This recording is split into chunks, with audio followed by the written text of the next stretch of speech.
Fuck, we got slammed. The entire day got consumed by trying to deal with the line of people. Miguel showed up with prototype business cards and wanted us to rebrand as AG's Inc., looking to trade on my own self-imposed moniker. The business cards themselves were kinda cool, actually. A translucent blue with silver lettering that looked kind of sci-fi. Broadly, we started sorting people between companies. Portland had heard about our hiring of people like Beth and Miguel, as well as Solco's restructuring and upcoming move. I ended up having to call Beth and see if we could get her here any faster, offering to put her and her daughter up, mentioning that her daughter and my sister Merida were around the same age. When Bethan asked why, I considered explaining, but instead put her on Zoom, walked into the lobby and just turned. We were 3 hours in, and there were more people than we'd started with. Beth gave several immediate suggestions that were immensely helpful. First, split them up by what company they were looking for employment at, so that we could each be interviewing the people that were more specific to the individual company's needs. So now, instead of one interview at a time, we were running 4 deep.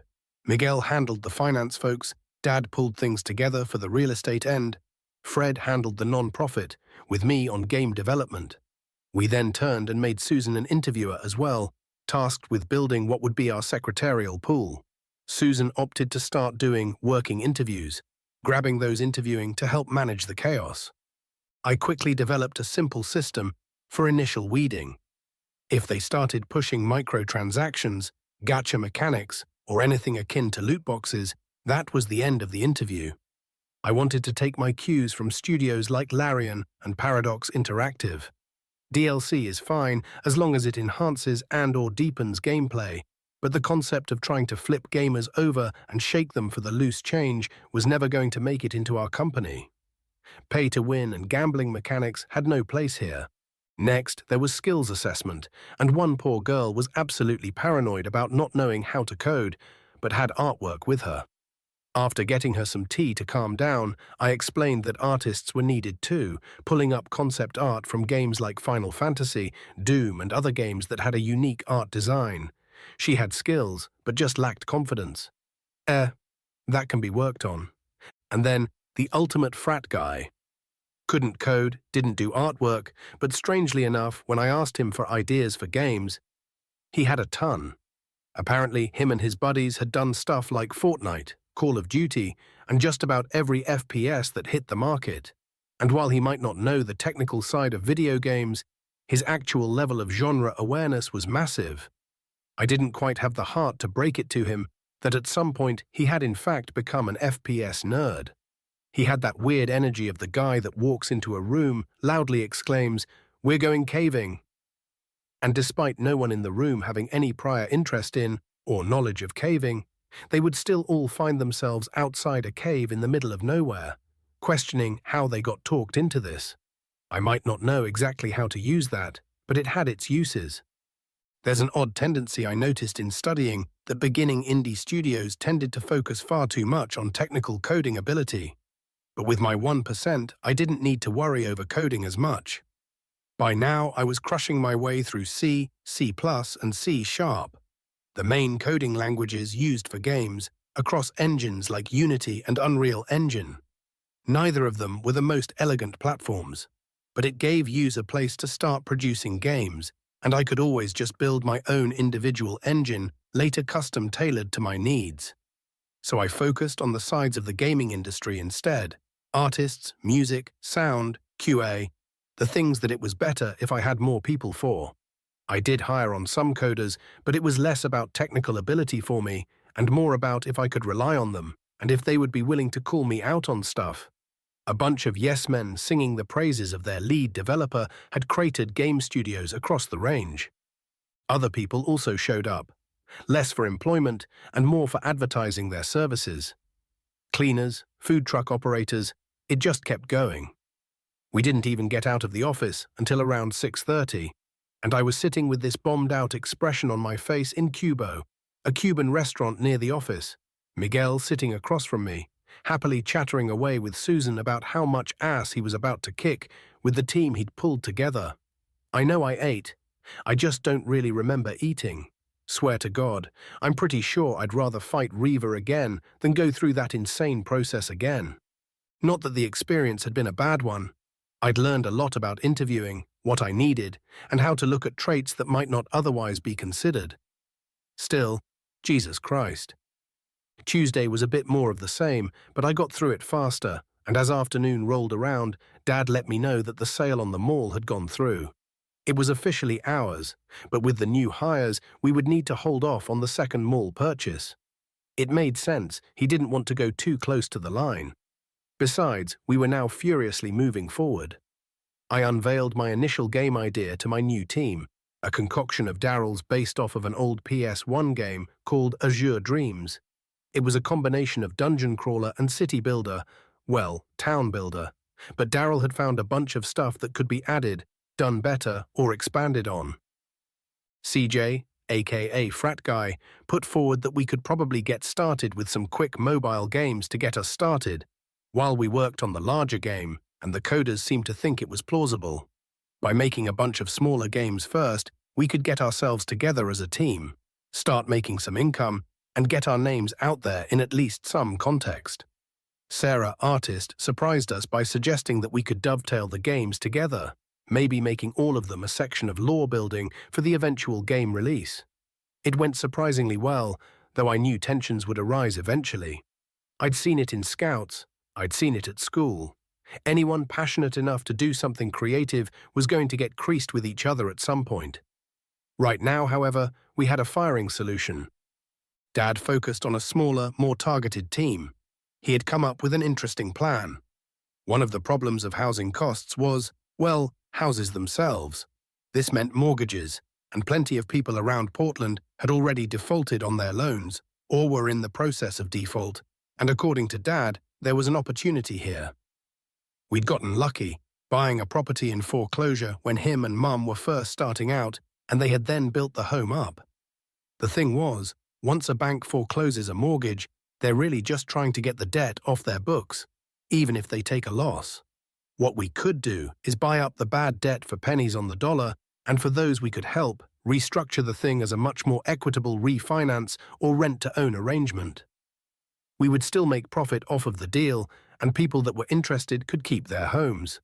For those that weren't, we could simply forgive the debt, get it off their credit, and flip the house, though this would involve realtors and agents. Fortunately, there were plenty around, and Dad had hired a few. Miguel essentially built his own little financial group within the company and approached me late on Tuesday with a proposition to look at and learn the various algorithms that tracked markets and design the next logical step. He also had a USB drive full of stuff on a range of economic theories, market trading, the works. He was taking no chances here. He wanted an accurate predicting model that no one else had.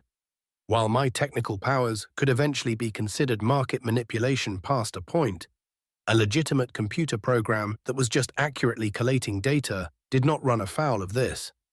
On Fred's end, he had not only people that had been hired on for regular positions, which he worked out with Beth, but a mass of volunteers. The only issue of volunteers is keeping up motivation. If things stalled, we would quickly lose all but the most ardent, so Fred was getting them to work immediately, using their schedules to spread out volunteers between different organizations. Combined with what I was putting into the food banks and shelters, it would provide an immediate relief while we worked on a more long-term solution. The problem arose on Fred's end: therapy. Even if someone was fully cognitively normative at the point where they became homeless, the sheer stresses and daily living conditions of homelessness would batter that down, whether drugs and/or alcohol ever became involved or not.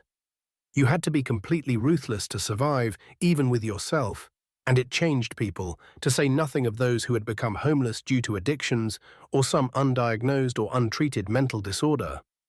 Worse was, it was likely that a number had been misdiagnosed and prescribed drugs that not only weren't helping them, but causing bigger ones. Again, I drew parallels to Reva, trapped by not only a lack of understanding, but being given generations of added trauma from misinformation. In some ways, misdiagnosis was worse than being undiagnosed. It led to drug and alcohol abuse for just anything that could numb the pain, even if just for a few hours. When Miguel questioned me, saying it was the junkie problem, I countered, explaining it thusly. You've had a long day at work, you're tired, just drained. You go out after work to have a beer and unwind, right? Now imagine that horrible day is your entire life, with no real view where it gets better, no weekend to look forward to. The best you can hope for is that the weather holds out, that you manage to get to the food bank before all the good food is gone, and that no one steals or destroys your tent while you're away from it. Wouldn't you be drinking a bit more? At the same time, much as they needed help, the help they were getting was steeply lacking, we'll call it. It wasn't just a matter of underfunded and undermanned organizations, but the entire system around those organizations. They were under counterproductive regulations and inadequate systems in place to deal with the homeless life. So many of these programs were well-intentioned, but if I mean to cook you dinner, and instead I burn down your house, do my intentions really matter that much? Serious therapy was needed, people who could get to the root causes behind the addictions and address them. But the lack of trust issue rears its head there. Those in the worst shape were also those who'd been mangled up by the system the most, unwilling to trust it because they'd been repeatedly betrayed by that system. Accidentally relapse. Well, you just lost your home, only now you've also lost all the stuff you had built up to survive on the streets because you trusted them. It didn't really matter who the they was. But how do you get around it? Amy provided the answer. She came by the office to see the tail end of the mayhem and meet the new game dev team, to hear me and Miguel going back and forth with Fred about the various problems. Much as you might think less of Miguel for his hard stances, they were actually really helpful.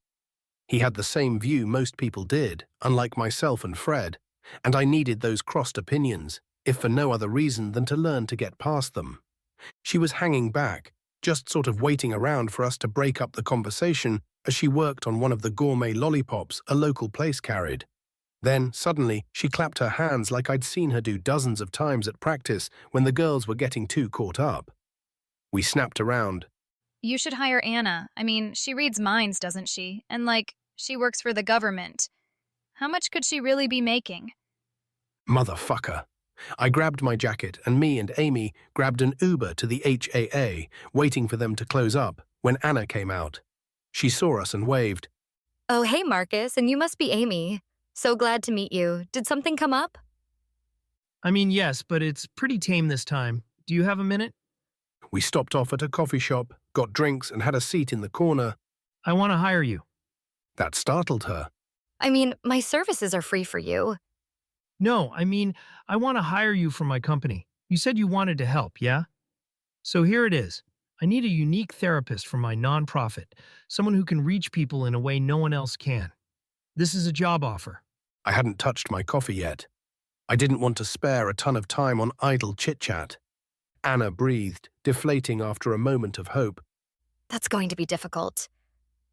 Fuck it. Anna, I know about the contracts. I found Blacklashes online. It took work, but I talked to her wife. Here's the thing, though. The money you owe the HAA is structured like student loan debt. I checked with my dad, and we can offer full tuition reimbursement after a year. Plus, we pay more. Her hands shook, and Amy gave me a look. She didn't know what the contract thing was about, and that was a conversation I'd have to have later. Anna's hands shook. It's not that simple. If I leave, I nodded. They'll pursue a hero's court-martial, but here's the thing. They still have to prove that you violated HAA ethics, and you are entitled to representation that meets with HAA approval. You're not taking a job with a Fortune 500 company. You're working for a nonprofit helping the homeless. How precisely does that violate the codes set forth by the HAA? And as far as loan repayment goes, just keep making the payments till reimbursement time hits, then we clear the remainder. There it was, that same look Fred had talked about the homeless having. That instinctive lack of trust based on years of failure. Anna wanted to believe me, but her experiences told her that I couldn't do it. Unlike the majority of people, however, I'm built different. I fished out Blacklash's contract and set it down in front of Anna. Follow along, and when I get one word wrong, stop me.